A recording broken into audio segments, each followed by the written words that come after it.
അങ്ങനെ രാവിലെ തന്നെ നമ്മൾ ബസ് ചെയ്ത് ഇറങ്ങിയിരിക്കുകയാണ്. ബെൽഗാമിൽ നിന്നും മുന്നോട്ട് പോകണം. മുന്നോട്ടെന്ന് പറഞ്ഞാൽ ശരിക്കും പറഞ്ഞാൽ മുന്നോട്ടല്ല, പിന്നിലേക്ക് പോകുന്നു.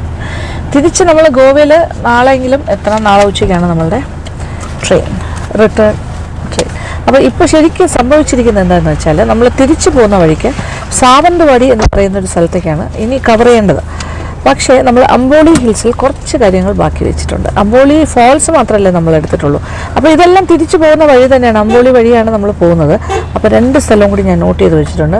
മഹാദേവ്ഗഡ് പോയിൻറ്റും ഭയങ്കര ബ്യൂട്ടിഫുൾ ഒരു വ്യൂ പോയിൻ്റാണെന്നാണ് പറയുന്നത്. അത് മഹാദേവ്ഗഡ് പോയിൻറ്റ്. അവിടെ പണ്ടൊരു കോട്ട ഉണ്ടായിരുന്നു, ഇപ്പോൾ അതില്ല, പക്ഷെ ഒരു വ്യൂ പോയിൻ്റ് ഉണ്ട്. പിന്നെ കവലേഷ് പോയിൻറ്റ്. ഇങ്ങനെ 2 സ്ഥലങ്ങൾ കവർ ചെയ്യാനുണ്ട്. അപ്പോൾ എല്ലാം ഞാൻ നോട്ട് ചെയ്ത് വെച്ചിരിക്കുകയാണ്. ഈ 2 സ്ഥലവും കൂടി കവർ ചെയ്തിട്ട് വേണം നമ്മൾ സാവന്തവാടി പോകും. അപ്പോൾ ഇന്നത്തെ ദിവസം കുറച്ച് ടൈറ്റ് ഷെഡ്യൂളാണ്.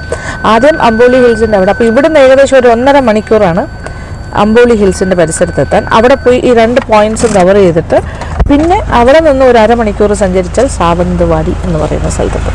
സാവന്തവാടി മഹാരാഷ്ട്രയിലെ ഒരു താലൂക്കാണ്.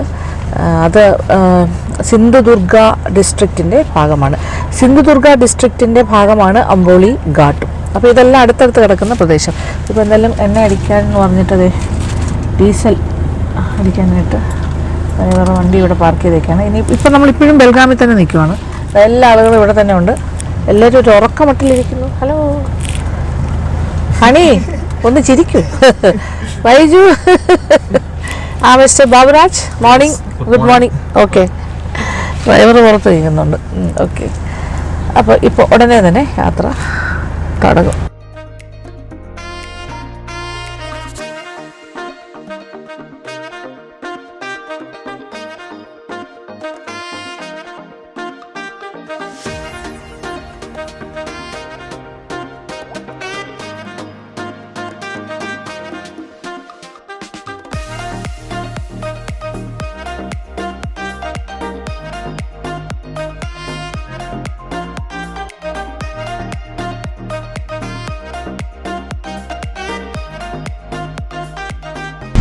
ഒന്നാന്തരം മഴയാണ് ഈ റൂട്ടിൽ കംപ്ലീറ്റ്.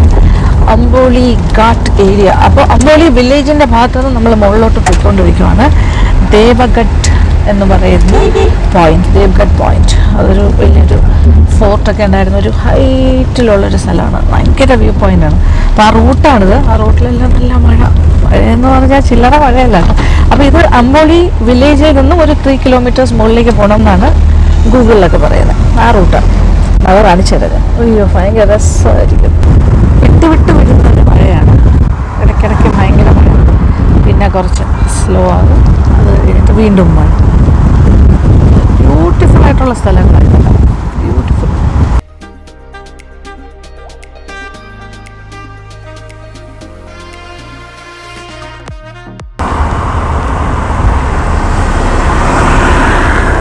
ഇഷ്ടംപോലെ വാഹനങ്ങൾ അങ്ങോട്ട് പോകുന്നുണ്ട്. ഒരു വലിയൊരു ടൂറിസ്റ്റ് അട്രാക്ഷൻ ഉള്ള ഒരു സ്ഥലമാണ്. വരുന്ന ആൾക്കാരെല്ലാം അവിടെ പോയി കാണും. മഹാദേവ്ഗഡ് പോയിന്റ്.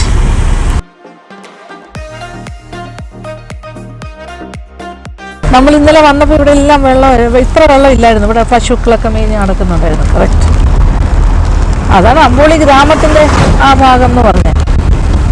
അയ്യോ, ഈ കാഴ്ചകളൊക്കെ ഷൂട്ട് ചെയ്യാനാണ് നമ്മൾ വന്നിരിക്കുന്നത്. നോക്കൂ, എന്തൊരു ഭംഗി. ഇപ്പോൾ ഞാൻ കാരണത്തൊന്നും കാണുകയാണ്. ഇതെല്ലാം പുക കൊണ്ട് നിറഞ്ഞ പോലെയല്ലേ. ഇത് കംപ്ലീറ്റ് മിസ്റ്റിയാണ്. ഈ റോഡ് കംപ്ലീറ്റ് നമ്മൾ മേളിലേക്കുള്ള യാത്രയിലാണ്. മഹാദേവ്ഗഡ് പോയിന്റിലേക്ക് പോയിക്കൊണ്ടിരിക്കുവാണ് ഷൂട്ട് ചെയ്യാനായിട്ട്. നമ്മുടെ ക്യാമറാമാൻ അവിടെ വളരെ കാര്യമായിട്ട് മിസ്റ്റർ ബാബുരാജ് തകർത്തുകൊണ്ടിരിക്കുകയാണ്. കാറിൽ നിന്നുള്ള വിഷ്വൽ ബ്യൂട്ടിയാണ് പകർത്തുന്നത്. ഈ റോഡ് നോക്കൂ, നടുക്ക നോക്കൂ, കംപ്ലീറ്റ് മിസ്റ്റ് ആയി കിടക്കുന്നു. ഫോഗ് കൊണ്ട് മൂടിക്കിടക്കുന്നു.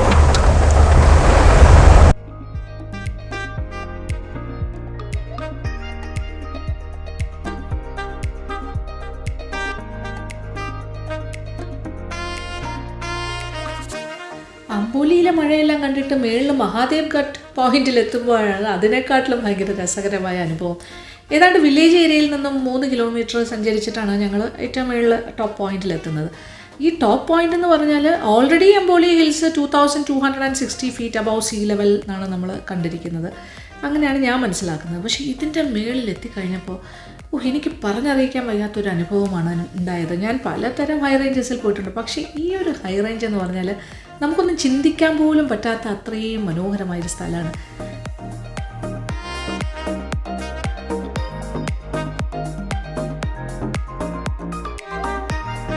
പക്ഷേ നല്ലൊരു ക്ലിയർ ഡേ ആയിരുന്നെങ്കിൽ കുറച്ചുകൂടി മനോഹരമായ വ്യൂസ്, ബ്യൂട്ടിഫുൾ വ്യൂസ് കാണാമായിരുന്നു. കാരണം സഹ്യാദ്രി മലനിരകളാണ് ഈ കാണുന്ന, നമുക്ക് ചുറ്റും കാണുന്ന, അല്ലെങ്കിൽ ഈ അംബോലി ഹിൽസ് അതിൻ്റെ ഭാഗമാണ് സഹ്യാദ്രി മലനിരകളുടെ. അപ്പോൾ അത് വെസ്റ്റേൺ ഇന്ത്യയുടെ ഭാഗമാണ്. പക്ഷേ അതിൻ്റെ ഈ ഒരു മഹാദേവ്ഗഡ് ഫോർട്ടിൻ്റെ മേളിൽ അല്ലെങ്കിൽ ആ പോയിൻറ്റിൻ്റെ മേളിൽ നിന്ന് കഴിഞ്ഞാൽ സാധാരണഗതിയിൽ ചുറ്റുമുള്ള താഴ്വാരങ്ങളും സഹ്യാദ്രി മലനിരകളുടെയൊക്കെ ഒരു ബ്യൂട്ടിഫുൾ ഏരിയൽ വ്യൂ കാണാമെന്നാണ് പറയുന്നത്. പക്ഷേ അത് കഷ്ടകാലമാണോ രസകരമായ അനുഭവമായിരുന്നോ എന്ന് എനിക്ക് പറയാൻ പറ്റില്ല. കാരണം ഇങ്ങനൊരു അനുഭവം വളരെ വ്യത്യസ്തമായിരുന്നു. കാരണം കംപ്ലീറ്റ് നമ്മളുടെ അവിടെ എത്തിക്കഴിഞ്ഞപ്പോൾ ഞാൻ കാണുന്ന കാഴ്ച എന്ന് പറഞ്ഞാൽ മഴ വിട്ട് വരുന്ന മഴയും കംപ്ലീറ്റ് പരസ്പരം കാണാൻ പറ്റാത്ത അത്രയും കോട ഇറങ്ങി നിൽക്കുന്ന ഒരു മിസ്റ്റി ആയിട്ടുള്ളൊരു പ്രദേശവും. ഇങ്ങനെ മഞ്ഞ് വന്ന് നിൽക്കുക എന്ന് പറയുമ്പോൾ നമുക്ക് അങ്ങോട്ടും ഇങ്ങോട്ടും നിഴല് പോലെ കാണാം, അത്രേ ഉള്ളൂ.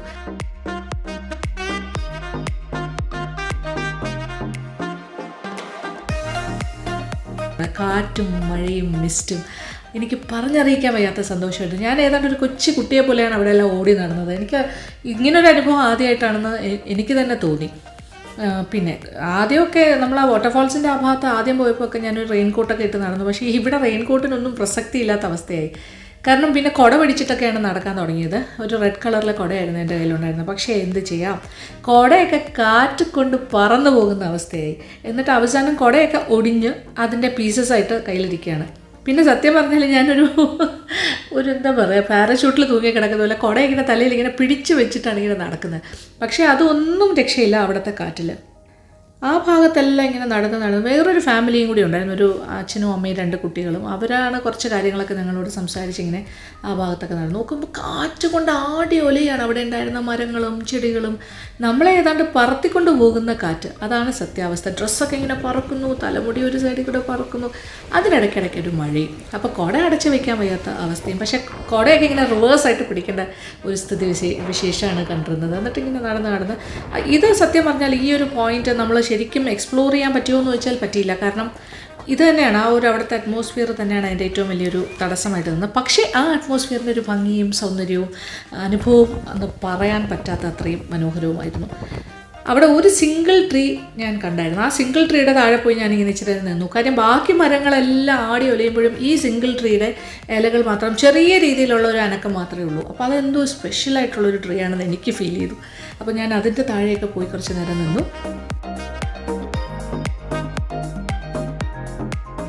ഇവിടെ പണ്ടൊരു കോട്ട ഉണ്ടായിരുന്നു എന്നാണ് പറയുന്നത്. അതിൻ്റെ അവശിഷ്ടങ്ങളാണ് ഇപ്പോഴും അവിടെ കാണുന്നത്. അപ്പോൾ സാവന്തവാടിയിലെ തന്നെ ഒരു രാജാവായ അണ്ണാ സാഹിബ് ഫോണ്ട് സാവന്ത് എന്ന് പറഞ്ഞിട്ട് അദ്ദേഹം പണി കഴിപ്പിച്ച മഹാദേവ്ഗഡ് ഫോർട്ടിൻ്റെ അവശിഷ്ടങ്ങളാണ് ഇപ്പോഴും അവിടെ ഉണ്ടെന്നാണ് ആ കാണുന്നത്. നമ്മൾ ഈ കണ്ടതെല്ലാം അത് തന്നെയാണ്. എന്നിട്ട് അതിൻ്റെ ഒരു എൻഡ് ശരിക്കും എനിക്ക് ഫീൽ ചെയ്തത് ടൈറ്റാനിക് ഷിപ്പിൻ്റെ ഒരു എൻഡ് പോലെയാണ്. അതിൻ്റെ ഒരു അറ്റത്ത് നിൽക്കുന്ന പോലെ, ഇപ്പോൾ റോസൊക്കെ ഇങ്ങനെ കയ്യൊക്കെ പൊക്കി നിൽക്കുന്ന പോലെ. ഞാൻ അവിടെ ചെന്ന് എന്താ പറയണ്ടേ, ഒരു ഷിപ്പിൻ്റെ അറ്റത്ത് പോയി നിൽക്കുന്ന പോലെ. സത്യത്തിൽ അത് മിസ്റ്റ് കൊണ്ട് കവർ ചെയ്തുകൊണ്ടാണ് നമുക്ക് വ്യൂ താഴോട്ട് കിട്ടാത്തത്. പക്ഷേ ഇതൊരു എൻഡ് പോയിൻ്റാണ്. അത് ഏരിയൽ വ്യൂ. ഒരു ഡ്രോണിലൊക്കെ എടുക്കുകയാണെങ്കിൽ അങ്ങനത്തെ വിഷ്വൽസൊക്കെ ഇപ്പോഴും യൂട്യൂബിൽ അവൈലബിൾ ആണ്, ഡ്രോൺ വ്യൂ ഒക്കെ. അതിൽ കയറി നിങ്ങളൊന്ന് കണ്ടു നോക്കിയാൽ മനസ്സിലാവും. അത്രയ്ക്ക് ബ്യൂട്ടിഫുള്ളാണ് മേളിൽ നിന്നുള്ള കാര്യം. ഒരു ഏറ്റവും ടോപ്പിൽ ഏറ്റവും അറ്റത്താണ് സത്യത്തിൽ നമ്മൾ പോയി നിന്നത്. എങ്കിലും നമ്മൾ ആ സമയത്ത് അതൊന്നും ശ്രദ്ധിക്കുന്നില്ല. ഇങ്ങനെ ഞാനവിടെ ഇങ്ങനെ ഓടി നടക്കുമായിരുന്നു. ആ മഴയെല്ലാം നനഞ്ഞ് എന്നിട്ട് തിരിച്ച് ഞങ്ങൾ വീണ്ടും കാറ് കിടക്കുന്ന ഒരു പോയിൻ്റ് ഉണ്ട്, അവിടെ നിന്ന് നടന്നാണ് താഴേക്ക് വന്നത്. എല്ലാം നനഞ്ഞ് ഒടിഞ്ഞു മടങ്ങിയ കുടയൊക്കെ ആയിട്ടാണ് ഞങ്ങൾ തിരിച്ചു പോയത്.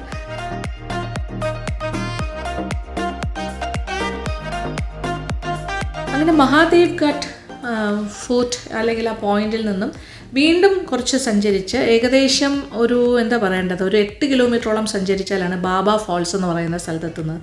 അപ്പോൾ ബാബ ഫോൾസിലാണെങ്കിലും വളരെ വിശേഷപ്പെട്ടത്, കാണാതെ പോകാൻ പാടില്ല എന്ന് എല്ലാവരും പറഞ്ഞൊരു സ്ഥലമാണ്. അപ്പോൾ ഞങ്ങളങ്ങനെ ബാബ ഫോൾസ് എത്താൻ വേണ്ടിയുള്ള ട്രാവലിംഗ് ആയിരുന്നു മുന്നോട്ട്. ആ യാത്രക്കിടയിലും ഇടയ്ക്കിടയ്ക്ക് വാഹനം നിർത്തി ഞങ്ങൾ ഇറങ്ങുന്നുണ്ടായിരുന്നു. പുറത്തേക്ക് ഇറങ്ങി നോക്കുമ്പോൾ കാണുന്ന കാഴ്ചകളെന്ന് പറഞ്ഞാൽ എന്താ രസം എന്നറിയാമോ. പച്ചപ്പും ചെറിയ എന്താ പറയുക അരുവികളും ഇടയ്ക്കിടയ്ക്ക് കോട വന്ന് മറിയുമ്പോൾ മലനിരകൾ കാണാതെ പോകും. അല്ലാത്ത സമയത്ത് നല്ല വിഷ്വലി നല്ല ബ്യൂട്ടിഫുൾ മലനിരകൾ കാണാം. അപ്പോൾ ആ ഭാഗത്തും ഞാൻ ഇറങ്ങി ഇങ്ങനെ നടന്നു. നമ്മളിങ്ങനെ യൂഷ്വലി അങ്ങനെയാണ് ഷൂട്ട് ചെയ്താണ് പോകുന്നത്. എന്ത് ഭംഗിയുള്ള കാഴ്ച കണ്ടാലും വഴിയിൽ ഇറങ്ങി ഷൂട്ട് ചെയ്യും. അപ്പോൾ ആ മഴയൊന്നും വക വയ്ക്കാണ്ട് ഞാൻ ഇറങ്ങി ആ കാലൊക്കെ ഇങ്ങനെ വെള്ളത്തിൽ നനച്ചുകൊണ്ട് അവിടെ ആ ഒരു ചെറിയ അരുവി പോലെയുള്ള ഭാഗത്തൊക്കെ ഇരുന്നു. എന്നിട്ട് ഏതാണ്ട് ഒരു സ്വിറ്റ്സർലാൻഡിലൊക്കെ പോയ പോലെ, അല്ലെങ്കിൽ ഒരു യൂറോപ്യൻ കൺട്രി സൈഡിലൂടെ സഞ്ചരിക്കുന്ന പോലെയൊക്കെയുള്ള ഫീലിംഗ് ആയിരുന്നു എനിക്ക്. ഇന്ത്യയിൽ ഇത്രയും മനോഹരമായ സ്ഥലങ്ങളൊക്കെ ഉണ്ടെന്ന് സത്യത്തിൽ ഇങ്ങനെ ഓരോ യാത്ര കഴിയുമ്പോഴുമാണ് ഞാൻ മനസ്സിലാക്കുന്നത്. അപ്പോൾ അതെനിക്ക് നിങ്ങളിലേക്ക് എത്തിച്ചു തരാനായിട്ടാണ് ഞാൻ ഈ ഇത്രയും ഓവർ എക്സൈറ്റഡ് ആകുന്നതെന്ന് തന്നെ വേണമെങ്കിൽ പറയാം. ഒരുപാട് മഴയും നനഞ്ഞ് ഞങ്ങളെല്ലാവരും നനഞ്ഞ് കുളിച്ചാണ് ഇത് ഷൂട്ട് ചെയ്തുകൊണ്ടിരിക്കുന്നത്. ഇപ്പോൾ ഒരു സ്ഥലത്തു നിന്ന് അടുത്ത സ്ഥലത്തേക്ക് പോയിക്കൊണ്ടിരിക്കും. ഇപ്പോൾ ഓരോരോ സ്ഥലത്ത് നിർത്തി ഷൂട്ട് ചെയ്ത് പോവുകയാണ്. മഴ വരുന്നു, മഴ പോകുന്നു, അങ്ങനത്തെ കാഴ്ചകളാണ്. അപ്പോൾ അടുത്തൊരു വാട്ടർഫാൾസിൻ്റെ ഒരു പ്രധാന സ്ഥലത്തോട്ട് പോവുകയാണ്. അപ്പോൾ ബാബ ഡബ്ഡബ എന്നാണ് പറയുന്നത്. ഇവിടുത്തെ ഭാഷ ഡബ്ഡബ എന്ന് പറഞ്ഞാൽ വാട്ടർഫാൾസ്. പിന്നെ ഇവിടെ ഈ പോകുമ്പോൾ സൈഡിലെല്ലാം ഇഷ്ടംപോലെ വെള്ളത്തിൻ്റെ പ്രസൻസ് ഉണ്ട്. വയലെല്ലാം മഴവെള്ളം കൊണ്ടിങ്ങനെ നിറഞ്ഞു കിടക്കുന്നു. ഏതാണ്ട് ഒരു റിവർ ബെഡ് പോലെ തോന്നുന്നു. റിവറാണെന്ന് തോന്നുന്നു. ശരിക്കും നദി ഒഴുകുന്ന പോലെ വയലുകളെല്ലാം വെള്ളം നിറഞ്ഞു കിടക്കുകയാണ്. അപ്പോൾ ഡബ കാണാൻ പോവാണ്. വാട്ടർഫാൾസിൻ്റെ ഒരു സോഴ്സ് തുടങ്ങുന്നതിൻ്റെ ആ ഭാഗത്തുനിന്ന് അടുത്ത് കാണാമെന്നാണ് പറയുന്നത്. ഈ ബാബ എന്ന് പറയുന്ന ഒരു വാട്ടർഫാൾസ്, അത് ഷൂട്ട് ചെയ്യാനാണ് പോകുന്നത്. ഫൈനലി നമ്മൾ ബാബ ഫോൾസിൻ്റെ ആ ഭാഗത്തേക്ക് എത്തുന്നു. ഈ ബാബ ഫോൾസ് എന്ന് പറയുന്നത് തന്നെ ഏതാണ്ട് 7 ഫോൾസ് ഉണ്ടെന്നാണ് പറയുന്നത് ആ വഴിയിൽ.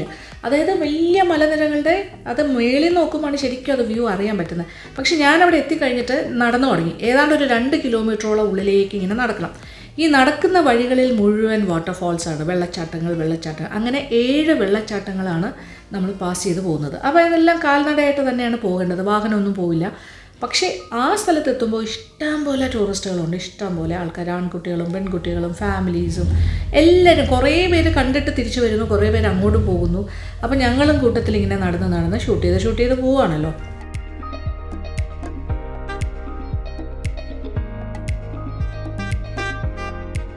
അപ്പോൾ പോകുന്ന വഴിക്ക് ആദ്യം ചെറിയ വാട്ടർഫാൾസ്, ചെറിയ 7 എണ്ണത്തിൽ ആദ്യമൊക്കെ കാണുമ്പോൾ നമുക്ക് 1, 2, 3 ഒക്കെ ചെറുതായിട്ട് തോന്നും.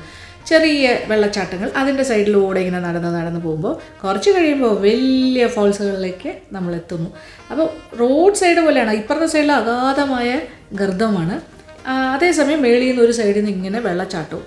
ആ വെള്ളച്ചാട്ടത്തിൻ്റെ ഇടയിലൂടെ ഇങ്ങനെ നടന്ന് ഞാൻ നല്ല ഫുൾ നനഞ്ഞ് ഡ്രഞ്ച്ഡായിട്ടാണ് പോകുന്നത് സത്യത്തിൽ. കാര്യം കുടയെല്ലാം ഒടിഞ്ഞു പോയി, പിന്നെ വേറെ ഒന്നുമില്ല, നനഞ്ഞു കഴിഞ്ഞു. പിന്നെ ബ്ലാക്ക് ഡ്രസ്സാണെന്നുള്ളൊരു ആശ്വാസത്തിൽ ഇങ്ങനെ മുന്നോട്ട് പോവാണ്. അപ്പോൾ ഒരു വലിയൊരു ഫോൾസിൻ്റെ താഴെ എത്താറായി. അവിടെ നിന്ന് കുറച്ച് ഷൂട്ട് ചെയ്യണമെന്നുണ്ടായിരുന്നു. അവിടെ നിന്ന് പക്ഷേ it was A very dangerous and risky business സത്യം പറഞ്ഞാൽ. ആൾക്കാരൊക്കെ ആ ഒരു ഫോൾസ് കടന്ന് അങ്ങോട്ട് പാസ് ചെയ്ത് പോകുന്നത് തന്നെ പേടിച്ച. എങ്കിലും ഞാൻ അവിടെ നിന്ന് ഇങ്ങനെ എന്നൊക്കെ പറഞ്ഞ് ഇങ്ങനെ ആസ്വദിച്ച് അതും എടുത്തു, അത് ഷൂട്ട് ചെയ്തു. അത് കഴിഞ്ഞ് വീണ്ടും മുന്നോട്ട് പോകുന്ന സമയമായപ്പോഴത്തെ അതിലും വലിയൊരു വാട്ടർഫോൾസിൻ്റെ സൈഡിൽ കൂടെ പോകേണ്ടി വന്നു. അതെങ്ങനെയാണെന്ന് വെച്ചാൽ അതിൻ്റെ അടുത്തെത്തിക്കഴിഞ്ഞാൽ അത് ഇടയ്ക്കിടയ്ക്ക് ഇങ്ങനെ വലിയ ഷവർ പോലെ തലയിൽ വന്ന് വീഴും. അത് കഴിഞ്ഞിട്ട് ഇച്ചിരി ഒരു കുറവുണ്ടാകും. അപ്പോൾ ആ ഒരു ഗ്യാപ്പിലാണ് നമ്മൾ അങ്ങോട്ടും ഇങ്ങോട്ടും ഓടേണ്ടത്. അപ്പോൾ ഞാനിങ്ങനെ കറക്റ്റ് അതിൻ്റെ അടിഭാഗത്തെത്തിയപ്പോൾ ഒറ്റയടിക്ക് ഭയങ്കര ഒരു ഷവർ പോലെ കംപ്ലീറ്റ് വെള്ളം വന്ന് തലവഴി വീണു. അപ്പോൾ ഇങ്ങനെ കുനിഞ്ഞിരിക്കുമായിരുന്നു ഞാൻ. സത്യം പറഞ്ഞാൽ ഞാനിങ്ങനെ ഒരു പാറയിൽ ഇങ്ങനെ പിടിച്ചിങ്ങനെ നിൽക്കുമായിരുന്നു, ഇങ്ങനെ പിടിച്ച് നിൽക്കുമായിരുന്നു, അല്ലെങ്കിൽ നമ്മൾ വീണ് പോകുന്ന അവസ്ഥ. അത്രയ്ക്ക് ഹെവി ആയിട്ടാണ് മേളിൽ നിന്ന് ആ ഫോൾസിൽ നിന്നുള്ള വെള്ളം വീഴുന്നത്. അപ്പോൾ അത് ഒന്ന് പാസ് ചെയ്ത് പോകാമെന്ന് പറഞ്ഞാൽ ഭയങ്കര ഒരു ഒരു അഡ്വഞ്ചർ തന്നെയായിരുന്നു. അതിങ്ങനെ പാസ് ചെയ്ത് പോകുന്നു. അത് കഴിഞ്ഞിട്ട് വീണ്ടും ഫൈനലി ലാസ്റ്റ് ബാബ ഫോൾസിൻ്റെ അവിടെ എത്തുമ്പോൾ അത് പറഞ്ഞറിയിക്കാൻ പറ്റില്ല, ഒരു വലിയൊരു കേവ് പോലെയാണ്. കേവിൻ്റെ മുകളിൽ കൂടി ഇങ്ങനെ ഫോൾസ് ഇങ്ങനെ ഒരു കേർട്ടൻ പോലെ താഴെ വീഴുന്ന കാണാം. അപ്പോൾ നമ്മൾ ശരിക്കും പറഞ്ഞാൽ ആ വാട്ടർഫോൾസിൻ്റെ അടിയിൽ നിന്നുകൊണ്ടാണ് ആ വെള്ളച്ചാട്ടത്തിനെ വീക്ഷിക്കുന്നത്. അപ്പം നമുക്ക് കാണാം ആ വാട്ടർഫോൾസ് നമ്മുടെ തലയുടെ മേളിൽ കൂടി ഇങ്ങനെ സൈഡിൽ കൂടെ പോകുന്ന പോലെ കേർട്ടൻ പോലെ താഴേക്ക് പതിക്കുന്ന കാഴ്ചയാണ്. അതൊരു കേവിനകത്ത് നിന്ന് കാണുന്ന പോലെ. അതായിരുന്നു ലാസ്റ്റ് പോയിന്റ്. അങ്ങനെ ഷൂട്ടിങ്ങിൻ്റെ ഇടയിൽ ഇതിനിടയ്ക്ക് ഒരുപാട് കാര്യങ്ങൾ നടന്നു കഴിഞ്ഞു. വാട്ടർഫാൾസിൻ്റെ ഭാഗമെല്ലാം ഞാൻ കാണിച്ചു തന്നല്ലോ അല്ലേ, എങ്ങനെയാണ് നമ്മൾ ഷൂട്ട് ചെയ്ത് പോയത്. കംപ്ലീറ്റ് തല തൊട്ട് കാല് വരെ നനഞ്ഞ് ഡ്രഞ്ച്ഡ് ഇൻ വാട്ടർ. ഇനി ഒന്നും ബാക്കിയില്ലാത്ത അവസ്ഥയിൽ അത്രയ്ക്ക് തലയും ഒക്കെ ആയിട്ട് മിക്കവാറും പനി പിടിക്കാനുള്ള എല്ലാ ലക്ഷണവും ഉണ്ട്. എല്ലാം കഴിഞ്ഞിട്ട് പിന്നെ കുറച്ച് നേരം തിരിച്ച് വന്ന് വണ്ടിയിൽ വെച്ച് തന്നെയാണ് നമ്മൾ മുടിയെല്ലാം ഒന്ന് ഉണക്കിയൊക്കെ എടുത്തു. തൽക്കാലം തോർത്തൊക്കെ വെച്ച് തോർത്തി എടുത്ത് എല്ലാവരും ഒന്ന് ഡ്രസ്സൊക്കെ ചെറുതായിട്ടൊക്കെ മാറി.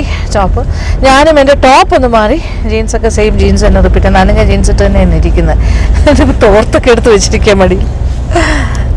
എന്നിട്ട് കാര്യം നമ്മളുടെ വർക്ക് കഴിഞ്ഞിട്ടില്ല. ഇനി നമ്മൾ മുന്നോട്ട് പോയിരിക്കുകയാണ്. പോകുന്ന വഴിക്കെല്ലാം വീണ്ടും വീണ്ടും നമ്മൾ വഴിക്കാഴ്ചകൾ എടുത്തുകൊണ്ടിരിക്കുകയാണ്. നല്ല ഭംഗിയുള്ള സ്ഥലമാണ്. Beautiful place. ഒന്നും കളയാൻ തോന്നില്ല. അപ്പോൾ അതെല്ലാം ഇങ്ങനെ നമ്മൾ പിക്ചറൈസ് ചെയ്തുകൊണ്ടിരിക്കുന്നു. ഇനിയിപ്പോൾ അടുത്ത പോകുന്നതും ഒരു വ്യൂ പോയിന്റിലാണ്. കവലേശ്വട്ട് വ്യൂ പോയിന്റ് എന്നാണ് പറയുന്നത്. അവിടെ നോക്കിക്കഴിഞ്ഞാൽ ഈ വാട്ടർഫാൾസ് എല്ലാം ഒറ്റ ലൈനിൽ ഇങ്ങനെ കാണാൻ പറ്റുന്നുണ്ട്. അതിനെക്കാട്ടിലും പൊക്കത്തിലുള്ളൊരു വ്യൂ പോയിന്റാണ്. റിവേഴ്സ് വാട്ടർഫാൾസ് എന്നൊക്കെ പറയാറുണ്ട് ആ സ്ഥലത്തിനെ കുറിച്ച്. അറിയില്ല എന്താണ്, അവിടെ പോയി നോക്കണം. അപ്പോൾ ആ കാര്യങ്ങൾ. ഹലോ, നിങ്ങളെല്ലാവരും എന്ത് പറയുന്നു? വെള്ളപ്പൊക്കത്തിൽ വെള്ളച്ചാട്ടത്തിലൊക്കെ മുങ്ങി ഇറങ്ങിയ ആൾക്കാർ. ബാബുരാജൊക്കെ ഡ്രസ്സ് മാറിക്കഴിഞ്ഞു. എല്ലാവരും കാറിലും പുറത്തുമൊക്കെ നിന്ന് എങ്ങനെയൊക്കെയോ വസ്ത്രമൊക്കെ മാറി. ഞാൻ എൻ്റെ ടോപ്പ് മാറി. നമ്മളെല്ലാം അത്യാവശ്യത്തിന് ഞാൻ ടോപ്പ് മാറുന്ന കാറിനകത്ത് തന്നെയാണ്. ഈ സൈഡ് ഇവരെല്ലാം പുറത്തിറങ്ങി നിൽക്കും.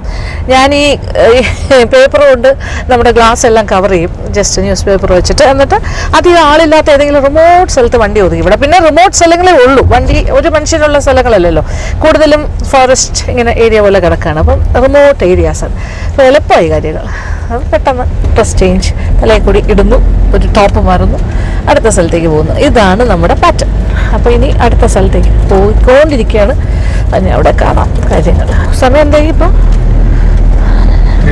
ഓക്കെ, സമയം ഇപ്പോൾ 3 മണിയായി. ഞങ്ങൾ ലഞ്ചൊന്നും കഴിച്ചിട്ടില്ല. ഞങ്ങൾ യാത്ര ഇങ്ങനെ തുടർന്നുകൊണ്ടേയിരിക്കുന്നു. ഈ ജോലിയും കൂടെ തീർത്തിട്ടാണ് നമുക്ക് അടുത്ത സ്ഥലത്തേക്ക് എത്താൻ. ആ സ്ഥലത്തിൻ്റെ പേര് എന്താ പറഞ്ഞ? സാവന്തവാടി എന്ന് പറഞ്ഞ സ്ഥലത്താണ് അടുത്ത സ്റ്റോപ്പ്. അടുത്ത സ്റ്റോപ്പ് മീൻസ് അടുത്ത ഡെസ്റ്റിനേഷൻ. അപ്പോൾ ഏകദേശം ഇവിടുന്ന് ഒരു 3/4 മണിക്കൂറോളം എടുക്കും. അപ്പോൾ ഇപ്പോഴത്തെ പോയിന്റ് നേരെ പോകും.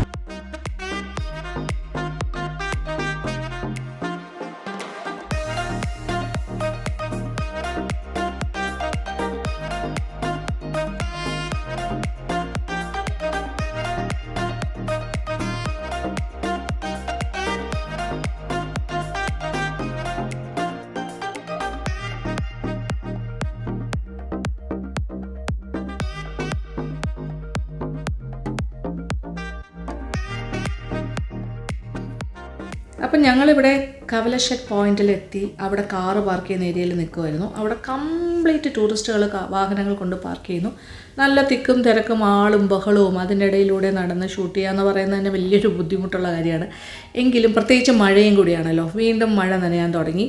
ആ മഴയും ഒടിഞ്ഞ കുടയും ഷൂട്ടിങ്ങും ആൾക്കാരും ബഹളവും അതിൻ്റെ ഇടയിലൂടെ സഞ്ചരിച്ച് ആ ഒരു പോയിൻ്റ് എന്ന് പറയുന്നതും വളരെ ഫേമസ് ആണ്. കവലശ്ശേരി പോയിൻ്റ് എന്ന് പറയുന്നത് ഒരു 2017 അവിടെ ഒരു വലിയൊരു ആക്സിഡൻറ്റ് നടന്നൊരു പോയിൻ്റ് കൂടിയാണ്, സ്പോട്ടാണ്. 2 പയ്യന്മാർ വെള്ളമൊക്കെ അടിച്ചിട്ട് അതിൻ്റെ മേളിൽ കിടന്ന് ഡാൻസ് ചെയ്ത് ആ ഭാഗത്തു നിന്നും താഴേക്ക് വീണു, ആക്സിഡൻറ്റ് പറ്റി മരിച്ചു. ആ ഒരു പോയിൻ്റാണ് കവലശ്ശേരി പോയിന്റിൽ ഇപ്പോൾ ഈ അടുത്ത കാലത്ത് വാർത്തകളിൽ നിറഞ്ഞ ഒരു കാര്യം. അത് റെയിലിങ്സ് എല്ലാം കെട്ടിയിട്ടുണ്ട്. പക്ഷേ എങ്കിൽ പോലും ഈ ബോയ്സ് ഒരുപാട് ആൾക്കാരുടെ ഫ്രണ്ടിൽ വെച്ചിട്ടാണ് ഇങ്ങനെ വെള്ളം അടിച്ചിട്ട് ഒരു ബാലൻസ് ഇല്ലാതെ അതിൻ്റെ മേളിൽ നിന്ന് ഡാൻസ് ചെയ്തിട്ട് താഴേക്ക് എടുത്ത് ചാടി തീർന്നു. പിന്നെ ഇനി അവരെക്കുറിച്ച് നമ്മൾ ചിന്തിച്ചിട്ട് പോലും കാര്യമില്ലാത്ത അവസ്ഥയായി. അങ്ങനെ ആൾക്കാരെ എല്ലാം ഞെട്ടിച്ചുകൊണ്ട് നടന്നൊരു സംഭവമാണ്. അത് എപ്പോഴും യൂട്യൂബിലെല്ലാം അവൈലബിൾ ആണ് അതിൻ്റെ വീഡിയോസ് എല്ലാം. കാര്യം അത്രയ്ക്ക് അത് ഭയങ്കര ഒരു സംഭവമായിരുന്നു അന്നത്തെ ആ ഒരു സമയത്ത് 2017.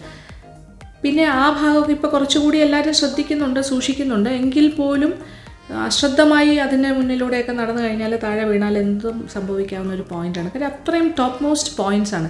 അത് റിവേഴ്സ് വാട്ടർഫാൾസ് എന്നും അവിടെ പറയും. കാര്യം അവിടെ ഇങ്ങനെ വെള്ളം താഴേക്ക് പതിച്ചിട്ട് ആ കാറ്റിൻ്റെ ഒരു വേഗത കൊണ്ടാണെന്ന് തോന്നുന്നു ആ ഒരു വെള്ളച്ചാട്ടത്തിൻ്റെ കുറേ ഭാഗങ്ങൾ മുകളിലേക്കും കൂടി ഇങ്ങനെ മുകളിലേക്ക് തെറിക്കുന്ന പോലെ നമുക്ക് ഫീൽ ചെയ്യും. അവിടെയും പക്ഷേ മിസ്റ്റ് കാരണം വാലി വ്യൂ ഒന്നും ക്ലിയർ അല്ലായിരുന്നു. ഞങ്ങൾ കുറേ നേരം വെയിറ്റ് ചെയ്തു. ആൾക്കാരെല്ലാവരും വെയിറ്റ് ചെയ്യുന്നുണ്ടായിരുന്നു. അതായത് ആ ഒരു മഞ്ഞൊക്കെ മാറി കോട മാറിയിട്ട് ആ കാഴ്ചകൾ കാണാനായിട്ട് ആ താഴ്വാരത്തിൻ്റെ എല്ലാം. പക്ഷേ അതത്ര ക്ലിയർ ആയിട്ട് കിട്ടിയില്ല. വളരെ ഒരു സെക്കൻഡോ മറ്റോ ഇങ്ങനെ മേഘങ്ങൾ മാറുന്ന പോലെ ഒരു സെക്കൻഡോ മറ്റോ കോട ഇച്ചിരൊന്ന് മാറി ആ സമയത്ത് കുറച്ച് ഷൂട്ട് ചെയ്യാൻ പറ്റി. അത് ഞങ്ങൾ പിക്ചറൈസ് ചെയ്തു. എങ്കിലും ആ തിക്കിൻ്റെയും തിരക്കിൻ്റെയും ബഹളത്തിൻ്റെ ഇടയിൽ നിന്നുകൊണ്ട് അതെല്ലാം ഞങ്ങൾ ഷൂട്ട് ചെയ്തു.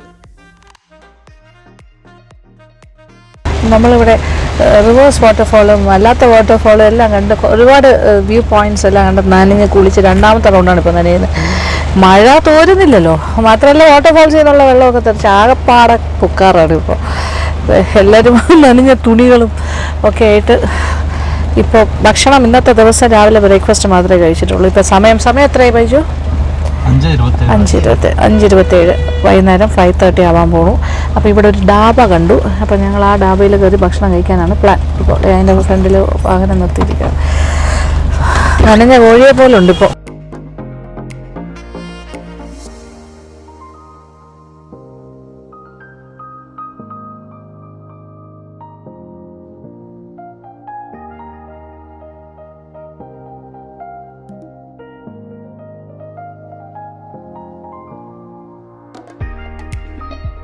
ഇന്ന് നമ്മളുടെ ലാസ്റ്റ് ഡേ ഓഫ് ഷൂട്ടാണെന്ന് വേണമെങ്കിൽ പറയാം. നാളെ നമ്മൾ തിരിച്ചു പോകുന്ന ദിവസമാണ്. അപ്പം ബിഹൈൻഡ് ദ സീൻസിൻ്റെ ഇപ്രാവശ്യത്തെ ഫ്ലേവേഴ്സ് ഓഫ് ഇന്ത്യയുടെ ഷെഡ്യൂളിൻ്റെ ലാസ്റ്റ് ഡേ ഷൂട്ട് കഴിഞ്ഞ് തിരിച്ചു വന്നു. പക്ഷേ രാവിലെ നാളെ കുറച്ച് ജോലിയും കൂടെ ബാക്കിയുണ്ട്.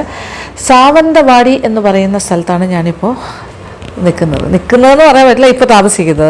അപ്പോൾ ഇന്ന് രാത്രി നമ്മൾ വാട്ടർഫാൾസിൻ്റെയും ഒരുപാട് കാര്യങ്ങൾ കണ്ടല്ലോ. അമ്പോളി ഏരിയയിലുള്ള കുറേ കാര്യങ്ങൾ കണ്ടിട്ട് ബ്യൂട്ടിഫുൾ വ്യൂസും മനോഹരമായ കാഴ്ചകളും കണ്ടു. പക്ഷെ കുളിയും എന്താ പറയുക, മഴയും നനഞ്ഞ് വാട്ടർഫാൾസിൻ്റെ അടിയിലെ വെള്ളവും ഒക്കെ ആയിട്ട് ഞാൻ സത്യം പറഞ്ഞാൽ ടയേർഡായി, ഭയങ്കരമായിട്ട് ടയേർഡായി. തലയും ദേഹവും ഒക്കെ ഒത്തിരി നനഞ്ഞു. 2-3 പ്രാവശ്യം നനഞ്ഞു. വീണ്ടും തോർത്തി ഡ്രസ്സൊക്കെ മാറി.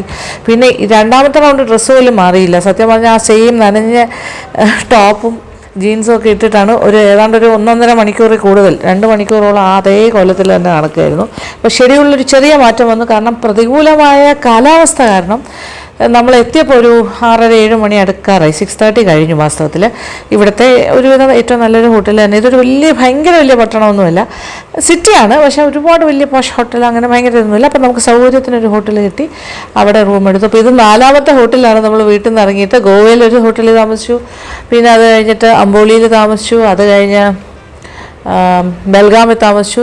ഇപ്പോൾ ഇവിടെ വന്നിട്ട് താമസിക്കുന്നു, സാവന്തവാടി എന്ന് പറയുന്ന സ്ഥലത്ത്. അപ്പോൾ ഇതൊന്ന് ലാസ്റ്റ് ഡേ ആണ്, ഇന്ന് നൈറ്റ്. അപ്പോൾ നാളെ രാവിലെ എഴുന്നേറ്റ് ഈ സാവന്തവാടിയുടെ ഒരു ലേക്കുണ്ട്, പിന്നെ കുറച്ച് കാര്യങ്ങളുണ്ട്. ഇന്നത്തെ എന്നെ കണ്ടാൽ തന്നെ അറിയാമല്ലോ ഇച്ചിരി ക്ഷീണിച്ചിരിക്കുന്നു, കുറച്ച് ക്ഷീണമായിപ്പോയി. കാരണം ഒത്തിരി നനഞ്ഞു എന്ന് മാത്രമല്ല, കുറേ നടന്നു, കുറേ നനഞ്ഞ ഡ്രസ്സൊന്നും മാറാൻ പറ്റാതെ കുറേ നേരം ദേഹത്ത് കിടന്നതുകൊണ്ട് ഇനി വല്ല അസുഖം വരുമെന്നും അറിയത്തില്ല. ഒരു ചെറിയൊരു ക്ഷീണമൊക്കെ ഉണ്ട്. അപ്പോൾ ഇന്നിനിപ്പോൾ റെസ്റ്റാണ്, വേറെ പരിപാടിയൊന്നുമില്ല. അങ്ങനെ വളരെ ഇവൻറ്റ്ഫുൾ ആൻഡ് സക്സസ്ഫുള്ളായി തന്നെ നമ്മളുടെ ദിവസങ്ങളെല്ലാം മുന്നോട്ട് പോയിക്കൊണ്ടിരിക്കുന്നു. സന്തോഷം. എന്തായാലും ഇനി ബാക്കി വിശേഷങ്ങളൊക്കെ നമുക്ക് നാളെ ഞാൻ പങ്കിടാം. അപ്പോൾ ബിഹൈൻഡ് ദ സീൻസൊക്കെ ഇഷ്ടപ്പെടുന്നുണ്ടല്ലോ അല്ലേ, ഫ്ലേവേഴ്സ് ഓഫ് ഇന്ത്യയുടെ. അപ്പോൾ ഇങ്ങനെയൊക്കെയാണ് നമ്മൾ, സത്യം പറഞ്ഞാൽ വലിയ സന്തോഷമുള്ള കാര്യമാണ്, ഇഷ്ടവുമാണ് ചെയ്യുന്നത്. ഇത്തരം കാര്യങ്ങളെല്ലാം നമ്മൾ ട്രാവൽ ചെയ്യുമ്പോഴും നമ്മൾ ഇതൊരു പഠനവും കൂടിയാണ്. ഒത്തിരി കാര്യങ്ങൾ നമ്മൾ പഠിക്കുന്നു. ഇത് നമ്മൾ പുസ്തകം വായിക്കുന്ന പോലെയല്ല, നമ്മൾ നേരിട്ട് സഞ്ചരിച്ച സ്ഥലത്ത് കാണുമ്പോൾ ഒരു തരം വിദ്യാഭ്യാസമാണ്. നമ്മൾ സ്കൂളിൽ പോയി പഠിക്കുന്നോ അല്ലെങ്കിൽ കോളേജിൽ പഠിക്കുക അതൊന്നുമല്ല. ഇത് ട്രാവലിങ്ങിലൂടെ നമ്മൾ ഒരുപാട് ഇൻഫർമേഷൻസ്, വിജ്ഞാനം, നമ്മുടെ കാഴ്ചപ്പാട് തന്നെ ഒരുപാട് മാറും. അതാണ് അതിൻ്റെ സത്യം. എങ്കിലും നമ്മൾ ഒരുപാട് ഹാർഡ് വർക്ക് ചെയ്താലേ പറ്റുള്ളൂ. ഒരുപാട് ഹാർഡ് വർക്ക് ഉണ്ട് ഈ ഒരു വർക്കിൽ. ഫ്ലേവേഴ്സ് ഓഫ് ഇന്ത്യ ആണെങ്കിലും ഇങ്ങനത്തെ ഒരു ട്രാവലോഗ് പ്രോഗ്രാം ചെയ്യുമ്പോൾ ഒത്തിരി ഹാർഡ് വർക്ക് അതിൻ്റെ പിന്നിലുണ്ടാവും. സമയം നോക്കി വർക്ക് ചെയ്യാൻ പറ്റില്ല. പിന്നെ പല കാലാവസ്ഥയിലൂടെയും പല സാഹചര്യങ്ങളിലൂടെയും കടന്നു പോകേണ്ടി വരും. സമയത്തിന് ഭക്ഷണം കഴിക്കാൻ പറ്റണമെന്നില്ല, റെസ്റ്റ് എടുക്കാൻ പറ്റണമെന്നില്ല. കുറച്ച് എന്താ പറയുക, ഫിസിക്കലായിട്ടുള്ള എക്സസൈസസ് ഒത്തിരി അധ്വാനിക്കേണ്ടി വരും. എങ്കിലും അതെല്ലാം തന്നെ വോത്താണെന്നാണ് എൻ്റെ അഭിപ്രായം. അത് എന്ത് നമ്മൾ ചെയ്താലും അത് നമുക്കതിൻ്റെ 10 ഇരട്ടിയാണ് അതിൽ നിന്നും കിട്ടുന്ന നേട്ടം, അതിൻ്റെ മനസ്സിന് നൽകുന്ന സന്തോഷം. അങ്ങനെ ഒരുപാട് കാര്യങ്ങളുണ്ട്. എന്തായാലും എനിക്കിതൊക്കെ നിങ്ങളുമായി പങ്കുവയ്ക്കാൻ സാധിച്ചതിൽ ഞാനും വളരെ ഹാപ്പിയാണ്. അപ്പോൾ ഇനി കൂടുതൽ വിശേഷങ്ങളിലേക്കൊക്കെ നാളെ പോകാം. ഇപ്പോൾ രാവിലെ എഴുന്നേറ്റ് റെഡിയായി ഒരു 7:30 ആകുമ്പോൾ നമ്മൾ പുറത്തോട്ട് ഇറങ്ങുകയാണ്. ഇനി ഇവിടുന്ന് 10:30 മണിക്കെങ്കിലും നമ്മൾ സ്റ്റാർട്ട് ചെയ്താലേ ഗോവയിലെത്താൻ 3 മണിക്കൂർ എത്തുമെന്നാണ് പറയുന്നത്. 2:45 നമ്മളുടെ ട്രെയിൻ. അപ്പോൾ സ്ഥലം വിടാം. എന്നിട്ട് ഈ പരിസരത്തൊരു ലേക്കുണ്ട്, ആ ഭാഗത്തേക്കൊക്കെ പോയി ഷൂട്ട് ചെയ്യണം. പിന്നെ ഒരു ടോയ് മേക്കിംഗ് സംഗതികളൊക്കെ ഉണ്ടെന്ന് പറയുന്നു. കിട്ടുമെന്നറിയില്ല. ഈ ചുരുങ്ങിയ സമയം കൊണ്ട് 2-2.5 മണിക്കൂർ അല്ലെങ്കിൽ 3 മണിക്കൂർ കൂടുതൽ ഇനി ഇവിടെ സ്പെൻഡ് ചെയ്യാനില്ല. അപ്പോൾ ബ്രേക്ക്ഫാസ്റ്റ് ഇമ്പോർട്ടൻ്റ് അല്ല ഇന്നത്തെ ദിവസം, അതുകൊണ്ട് കഴിക്കുന്നില്ല. പെട്ടെന്ന് പോയി ഷൂട്ട് ചെയ്യാം.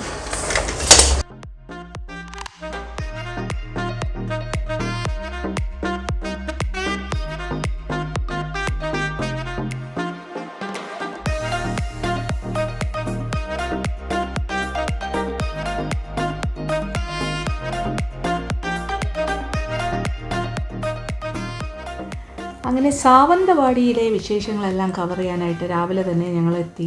അത് പ്രധാനമായിട്ട് സാവന്തവാട ആ സ്ഥലത്തെ സിറ്റിയുടെ നടുക്ക് ഒരു ലേക്കുണ്ട്. ഒരുപാട് വലിയ ലേക്കല്ല, എങ്കിലും വലിയൊരു ലേക്കെന്ന് പറയാം. കാരണം അതിൻ്റെ പേരെന്ന് പറഞ്ഞാൽ മോട്ടി ലേക്ക് എന്നാണ്.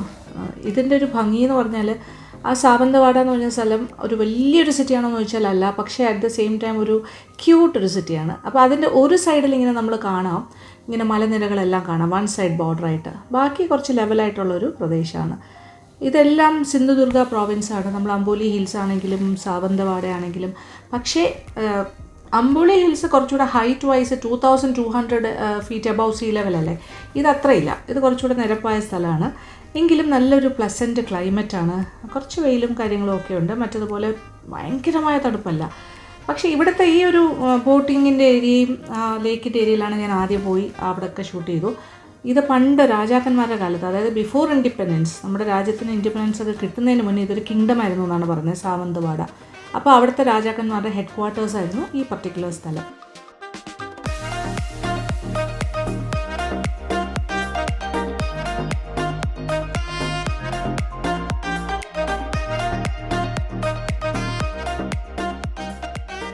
അപ്പോൾ അവിടെ വന്നിട്ട് ഞാൻ ഇനി ബാക്കി എക്സ്പ്ലോർ ചെയ്യാനുള്ള കാര്യങ്ങളെല്ലാം ഞങ്ങൾ അന്വേഷിച്ച് വെച്ചിരുന്നു. അതിൽ പ്രധാനമായിട്ട് ടോയ് ഷോപ്സ് ആയിരുന്നു. അതായത് അന്ന് പക്ഷേ ഒരു അവധി ദിവസമായതുകൊണ്ട് പ്രൊഡക്ഷൻ അധികം നടക്കുന്നില്ലായിരുന്നു. എങ്കിലും ഞങ്ങൾ പല പല പല കടകളിലും എല്ലാം കയറി നടക്കുകയായിരുന്നു. കാര്യം ഓരോ വീടും ഒരു ഇൻഡസ്ട്രി പോലെയാണ്, കോട്ടേജ് ഇൻഡസ്ട്രി മാതിരി. ഒരു കുടിൽ വ്യവസായമാണ് അവിടെ ഈ ടോയ്സ് ഉണ്ടാക്കുന്നത്, വുഡൻ ടോയ്സ്. അപ്പോൾ നമ്മൾ അവിടെ കാണുന്ന ഏതൊരു കളിപ്പാട്ടം കണ്ടാലും, അല്ലെങ്കിൽ ഒരു ഫ്രൂട്ടിൻ്റെ ഷേപ്പിലൊരു കാര്യം കണ്ടാലും, വെജിറ്റബിൾ കണ്ടാലും ഒക്കെ അത് തടിയിലുണ്ടാക്കിയതായിരിക്കും. അപ്പോൾ അവർ ഏറ്റവും കൂടുതൽ ഉപയോഗിക്കുന്ന തടി എന്ന് പറയുന്നത് മാവിൻ്റെ തടിയാണ്. അതായത് മാംഗോ ട്രീയുടെ വുഡാണ് യൂസ് ചെയ്തുകൊണ്ടിരുന്നത്. പിന്നെ ഇവരുടെ ഒരു കമ്മ്യൂണിറ്റി ഉണ്ട്, ചിത്താറി കമ്മ്യൂണിറ്റി എന്ന് പറഞ്ഞാൽ. അവരാണ് ഈ ടോയ് മേക്കിങ്ങിൽ സ്പെഷ്യലൈസ് ചെയ്തിരിക്കുന്നത്, അവരുടെ 3rd ജനറേഷനൊക്കെ.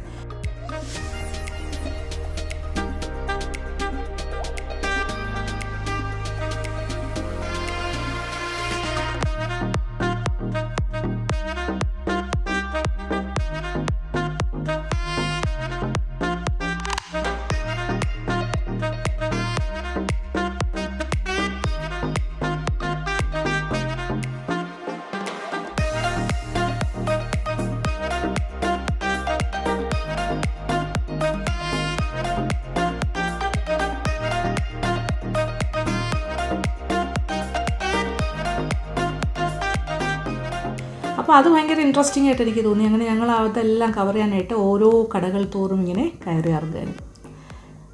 ആദ്യം ഒരു കടയിൽ കയറി, അവിടുത്തെ കുറേ ഫ്രൂട്ട് ടോയ്സ്, പിന്നെ വെജിറ്റബിൾ ടോയ്സ്, പിന്നെന്താ കഞ്ഞിയും കറിയും വെക്കുന്ന സെറ്റ് ടോയ്സിൽ ഈ തടിയിലൊക്കെ ഉള്ളത്.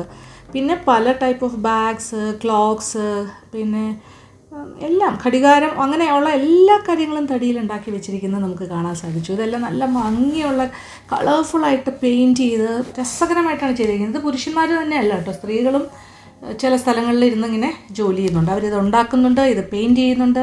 അങ്ങനെ ഭയങ്കര ഒരു വലിയൊരു ഇൻഡസ്ട്രി തന്നെയാണ് അവിടെ നടന്നുകൊണ്ടിരുന്നത്, ചെറിയ ചെറിയ വീടുകളിൽ കുടിൽ വ്യവസായം പോലെ. അങ്ങനെ എനിക്ക് തോന്നുന്നു 1, 2, 3 കടകളെല്ലാം കയറി ഇറങ്ങി അതെല്ലാം ഞങ്ങൾ ഷൂട്ട് ചെയ്തു.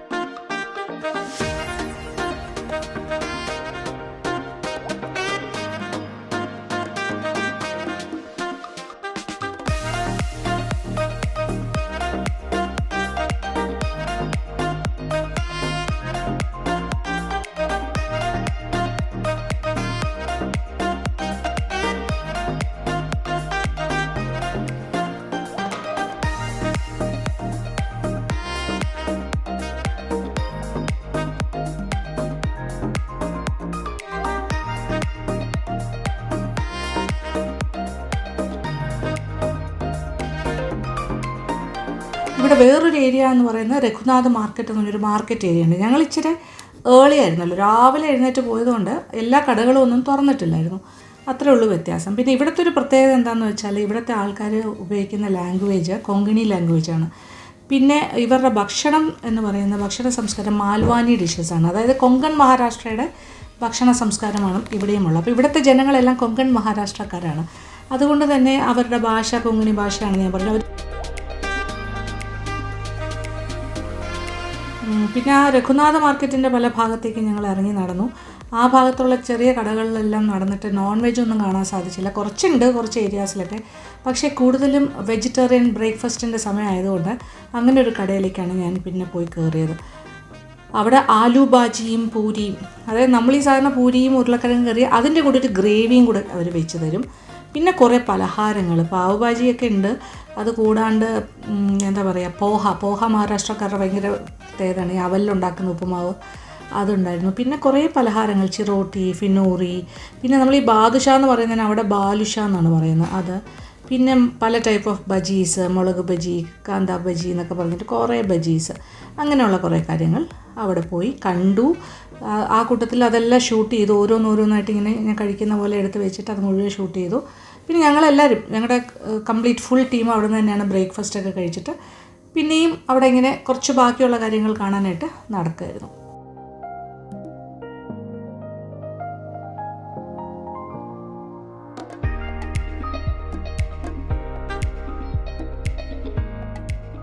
പിന്നെ ഞങ്ങൾ പോയതെന്ന് പറയുന്നത്, എനിക്ക് ടിപ്പിക്കൽ മാൽവാനി ഡിഷസ് ഒന്ന് കാണണമെന്ന് വല്ലാത്തൊരു ആഗ്രഹമായിരുന്നു. കാര്യം അതും കൂടെ ഒന്ന് ഷൂട്ട് ചെയ്താൽ നമ്മുടെ കംപ്ലീറ്റ് ഈ ഒരു ഷെഡ്യൂൾ കംപ്ലീറ്റ് ആകുമെന്ന് എനിക്ക് തോന്നി. അത് കാരണം ആ സാവന്തവാട വിട്ടു പോകുന്നതിന് മുന്നേ ഗോവയിലെത്താനുള്ള സമയമേ ഉണ്ടായിരുന്നുള്ളൂ. കുറച്ച് കഴിഞ്ഞിട്ടെങ്കിലും ഞങ്ങൾ ഫാസ്റ്റായിട്ടോ വേറൊരു ഷോപ്പിലോ എത്തി അവിടെ. അതായത് ഒരു ടിപ്പിക്കൽ ഒരു ഓടിട്ട ഒരു പഴയ ഒരു തറവാട് വീട് പോലെയുള്ളൊരു ഹോട്ടൽ. അതിൻ്റെ പേര് മഹാലക്ഷ്മി ഭോജനാലയ എന്നായിരുന്നു. പക്ഷെ അത് വളരെ ഫേമസ് ആയിരുന്നു. കാര്യം പാലേക്കർ എന്ന് പറഞ്ഞിട്ടൊരു ഗ്രൂപ്പാണ് അത് നടത്തുന്നത്. ഗ്രൂപ്പ് എന്ന് പറഞ്ഞാൽ മറ്റേ 5 സ്റ്റാർ അങ്ങനെയൊന്നും അല്ല കേട്ടോ. ടിപ്പിക്കലായിട്ടുള്ളൊരു എന്താ പറയുക, ഈ മാൽവാനി ഡിഷസിൻ്റെ ഒരു ഷോപ്പാണ് അത്. പല ഭാഗത്തു നിന്നും ആൾക്കാർ ഈ കട അന്വേഷിച്ച് വരാറുണ്ടെന്ന് പറഞ്ഞാൽ, പൂനെയിൽ നിന്നും ബോംബെയിൽ നിന്നും കോലാപ്പൂരിൽ നിന്നും ഒക്കെ. അത്രയ്ക്ക് ഫേമസ് ആണ് അവിടെ. അപ്പോൾ ഈ മഹാലക്ഷ്മി ഭോജനാലയം പാലേക്കർ എന്ന് പറഞ്ഞു കഴിഞ്ഞാൽ എല്ലാവർക്കും അറിയാം. രാജു പാലേക്കർ എന്ന് പറഞ്ഞാൽ അതിൻ്റെ ഓണറിനെ ഞാൻ പരിചയപ്പെടുകയാണ്. അപ്പോൾ ശരിക്കും പറഞ്ഞാൽ അത് അവരുടെ വീടാണ്. വീടിൻ്റെ ഫ്രണ്ട് പോർഷൻ അവരൊരു ഷെഡെല്ലാം കെട്ടി റെസ്റ്റോറൻറ്റ് പോലെ ആക്കിയിട്ടുണ്ട്. കിച്ചണൊക്കെ അവരുടെ വീട്ടിലെ അടുക്കളയിലെ പോലെ തന്നെയാണ്. അവിടെ വർക്ക് ചെയ്യുന്ന ലേഡീസ് എല്ലാം ടിപ്പിക്കൽ ആ മറാത്തി ഡ്രസ്സൊക്കെ ഇട്ട് സാരിയൊക്കെ ആ രീതിയിലൊക്കെ ഉടുത്തിട്ടാണ് നിൽക്കുന്നത്. ശരിക്കും ഭയങ്കര എന്താ പറയുക, ഒത്തൻറ്റിക് ആയിട്ടുള്ള വിഭവങ്ങളാണ് അവിടെ. ഈ മാൽവാനി ഡിഷസ് എന്ന് പറഞ്ഞാൽ നമ്മുടെ കേരളക്കാർക്ക് നല്ല ഇഷ്ടപ്പെടുന്ന ഒരു ടൈപ്പ് ഓഫ് ഫുഡാണ്. കാര്യം സീ ഫുഡ് ഐറ്റംസാണ് ഏറ്റവും കൂടുതൽ കാണുന്നത്.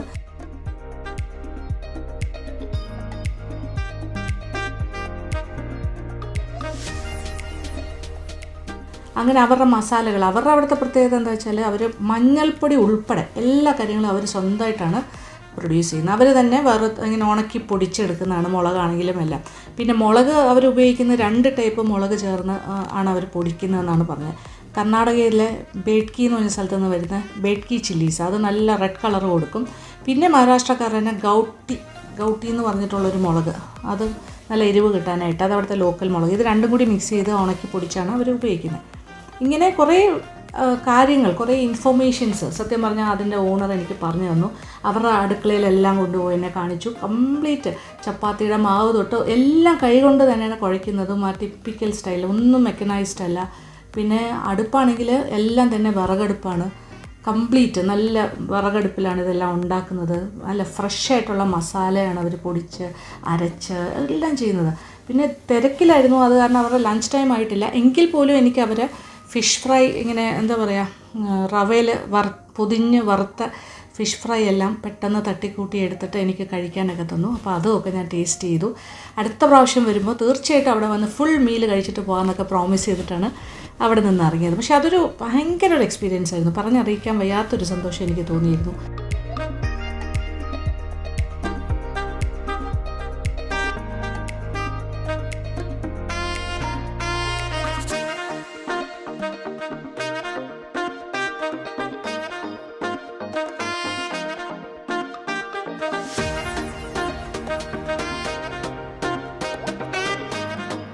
നമ്മളുടെ ഫ്ലേവേഴ്സ് ഓഫ് ഇന്ത്യയുടെ ഈ ഷെഡ്യൂളിലെ ഷൂട്ടെല്ലാം കഴിഞ്ഞ് നമ്മൾ തിരിച്ച് ഉള്ള യാത്രയിലാണ്. ഇപ്പോൾ ഇവിടെ സാവന്തവാടിയിലെ ഷൂട്ട് ഉച്ചവരെ നടത്തി. ഒരു 11 o'clock ആയപ്പോൾ നമ്മൾ വൈൻഡപ്പ് ചെയ്തു. ഇപ്പോൾ ഒരു 11 മണി കഴിഞ്ഞു, 11:15. ഇപ്പോൾ മുന്നോട്ട് യാത്ര കാറിനകത്താണ് എല്ലാവരും വൈൻഡപ്പ് ചെയ്ത് പാക്കപ്പ് കഴിഞ്ഞ് ഗോവയ്ക്ക് പോവാണ്. ഗോവയിൽ നിന്നാണ് നമ്മളുടെ മഡ്ഗാവിൽ നിന്നാണ് നമ്മളുടെ ട്രെയിൻ. രാജധാനി എക്സ്പ്രസ് അവിടെ ഒരു 2:30 മണിക്ക് വരും. 2:30 മണിക്ക് പോകണം. 10 മിനിറ്റല്ലേ നിർത്തുള്ളൂ. 10 to 15 മിനിറ്റ്സേ നിർത്തുള്ളൂ സ്റ്റേഷനിൽ. ഒരു ലോഡ് സാധനങ്ങളുണ്ട്. കൊണ്ടുവന്ന സാധനങ്ങൾ കൂടാതെ കുറേ ഷോപ്പ് ചെയ്ത സാധനങ്ങളെല്ലാം ആയിട്ട് കുറേ കവറും ഒരു എക്സ്ട്രാ ബാഗും മേടിച്ച് അതും നിറച്ച് സാധനങ്ങൾ കയറ്റിയിട്ടുണ്ട്. എല്ലാവരും വളരെ ദുഃഖിതരെ പോലെ ഇരിക്കുന്നുണ്ട്. ക്ഷീണിതരാണ് അതാണ് സംഭവം. ബാബുരാജും ഇവിടെ ബാബുരാജൻ ക്ഷീണമുണ്ടോ? ക്ഷീണിതനായിരിക്കുകയാണോ? അല്ല. ബൈജു ഓക്കെ, ഹണി ഓക്കെ, എല്ലാവർക്കും ഒരു ഉറക്കമുണ്ട്. എന്നാലും ഇനിയിപ്പോൾ ഒരു 2 മണിക്കൂർ 2-2.5 മണിക്കൂറിൽ നമ്മൾ ഗോവ മഡ്ഗാവിലെത്തും. നേരെ റെയിൽവേ സ്റ്റേഷനാണ്. അത് കഴിഞ്ഞൊരു പോർട്ടറെ വിളിച്ചിട്ട് അവരുടെ സഹായത്തോടു കൂടി ഞങ്ങൾ 2 ബോഗി അല്ലേ, സെപ്പറേറ്റ് ബോഗീസിലാണ് ടിക്കറ്റ്സ്. അങ്ങനെയാണ് 2 ഇടത്തായിട്ടായിരിക്കുന്നത്. അപ്പോൾ എന്നെ കുറച്ച് എൻ്റെ 2 ബാഗും ഒക്കെ ആയിട്ട് എന്നെയും ഡ്രോപ്പ് ചെയ്യേണ്ടി വരും. എനിക്കൊരു പോർട്ടർ വേണ്ടി വരും, അവർക്ക് റിപ്പോർട്ട്. അങ്ങനെ ഫ്ലേവേഴ്സ് ഓഫ് ഇന്ത്യയുടെ വിശേഷങ്ങളെല്ലാം കണ്ടല്ലോ. ഇതൊക്കെയാണ് ഇവിടുത്തെ വിശേഷം. അപ്പോൾ ഇങ്ങനെയാണ് നമ്മൾ. അപ്പോൾ ഇത് ഏകദേശം 7 ദിവസമായി. നമ്മൾ നാളെ ആകുമ്പോഴത്തേക്കും 7 days ആകും. നാളെ രാവിലെ 8:30 ട്രിവാൻഡ്രം സെൻട്രൽ റെയിൽവേ സ്റ്റേഷനിലെത്തും. അങ്ങനെ അതോടുകൂടി നമ്മൾ വീട്ടിലേക്ക് പോകും. അപ്പോൾ ഒരു ഷെഡ്യൂൾ ഇങ്ങനെയാണ് തീരുന്നത്. അപ്പോൾ ഇത് ഏകദേശം ഒരു 10-16 എപ്പിസോഡ്സ് നമ്മളിതിൽ ഷൂട്ട് ചെയ്തിട്ടുണ്ടാകും. ഇതൊരു 16 എപ്പിസോഡായിട്ടായിരിക്കും കൈരളിയിൽ ടെലികാസ്റ്റ് ചെയ്യുന്നത്. അപ്പോൾ ഇതിനെക്കുറിച്ചുള്ള കൂടുതൽ ഡീറ്റെയിൽ ആയിട്ടുള്ള വിഷ്വൽസും കാര്യങ്ങളും കാണണമെങ്കിൽ നിങ്ങൾ ഫ്ലേവേഴ്സ് ഓഫ് ഇന്ത്യയുടെ എപ്പിസോഡ്സ് കണ്ടാൽ മതിയാകും. ഇത് കൂടുതൽ നമ്മൾ ബിഹൈൻഡ് ദ സീൻസ് മാത്രമല്ല ഇതിൽ കാണിച്ചിട്ടുള്ളൂ, എങ്ങനെയാണ് ഈ ഷൂട്ടിംഗ് നടക്കുന്നതെന്ന്. അപ്പോൾ നിങ്ങൾ ആവശ്യപ്പെട്ട പ്രകാരമാണ് ബിഹൈൻഡ് ദ സീൻസ് ഞാനിങ്ങനെ കാണിച്ചത്. ഫ്ലേവേഴ്സ് ഓഫ് ഇന്ത്യയുടെ മാജിക് അവറിൻ്റെ ബിഹൈൻഡ് ദ സീൻസും കാണിച്ചിരുന്നു. അപ്പോൾ ഒരുപാട് ആൾക്കാർ ഇങ്ങനെ ആവശ്യപ്പെട്ടിരുന്നു, അതൊന്ന് കാണിക്കുമോ ഫ്ലേവേഴ്സ് ഓഫ് ഇന്ത്യയുടെ ബിഹൈൻഡ് ദ സീൻസ്. അപ്പോൾ അതാണ് എൻ്റെ മെയിൻ ഒരു കാര്യം ഇതിൽ കാണിക്കാനായിട്ട്. എന്തായാലും സന്തോഷം ഇത്ര നേരം നിങ്ങളിതെല്ലാം കണ്ടുകൊണ്ടിരുന്നതിൽ. Thank you for watching and keep on watching Lakshmi Nair vlogs.